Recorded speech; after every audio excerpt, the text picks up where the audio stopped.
The Hunt by William L. Ramseyer. That's me. They're trying to shut down the hunt next year, said Billy. You heard about that? He crumpled an empty plastic coffee cup and threw it into the rusty green oil barrel. George grunted, spit out a wad of Red Chief chewing tobacco, and cleaned his mustache with the back of his hand. They and the others in the clearing wore the clothes of hunters, plain brown boots, jeans, wide leather belts, stamped with curlicue patterns inspired by leaves, large oval brass and silver belt buckles having either the letter J or T or engraved designs of a tractor or horse. Plaid wool shirts with red or blue squares alternating with black. And here is where hunters show their individuality. Baseball caps, each logo completely different. Jason's Farm Supply, John Deere Tractors, or Hank's Chevron Service. The hunters gathered in the center of the meadow, clustering around a man waving a clipboard. They expressed their courage through immobility, hiding their feelings behind well-trimmed mustaches, beards, and poker faces, speaking in low voices without moving their lips, using few words, and locking their curled fingers around the safeties on their shotguns. The smell of farts, cigarettes, aftershave, and coffee blended in the cold morning air, and the feel of adrenaline. There would always be a hunt. Alrighty, hunters, welcome to the club's annual boar hunt. I'll keep it short, 'cause I know you're here to hunt. God damn, all right, okay. Make sure you have a clear field for 500 feet before shooting. Safety's on until you see the pig, and don't shoot anything till you know for sure what it is. Last year, someone shot out the windows of my car. He looked at George, who looked away. Yeah, some damn fool shot my car. Shit, George whispered to Billy. Same color as a boar and parked in the bushes.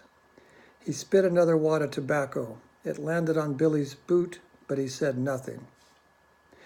We're only releasing one pig this year, said the club spokesman.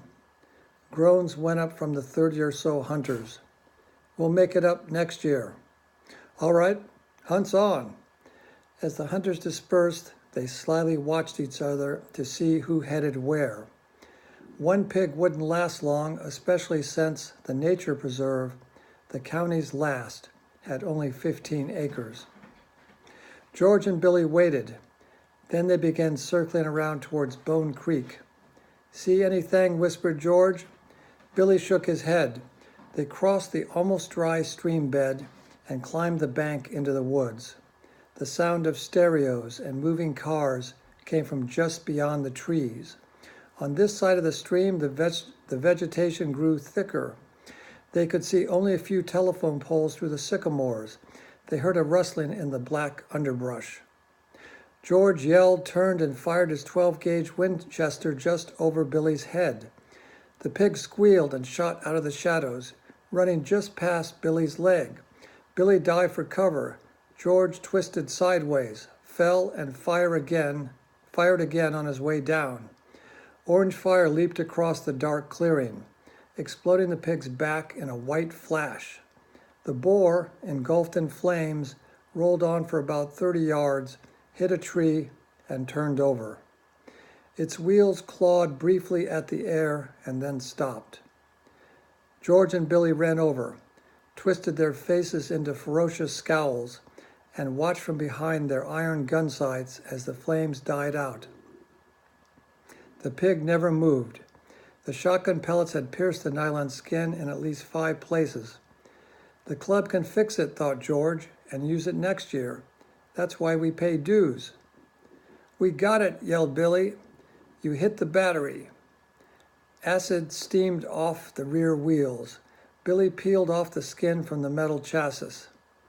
Then he reached into the steel frame with his German hunting knife, cut through a black wad of duct tape, and pulled out an oblong package. He tore the white butcher paper from it and proudly held the prize up to George. "Look at that," said Billy. "Thickest steak I ever seen." "They're making up for not having one pig," said George. "Wait till Nancy sees this."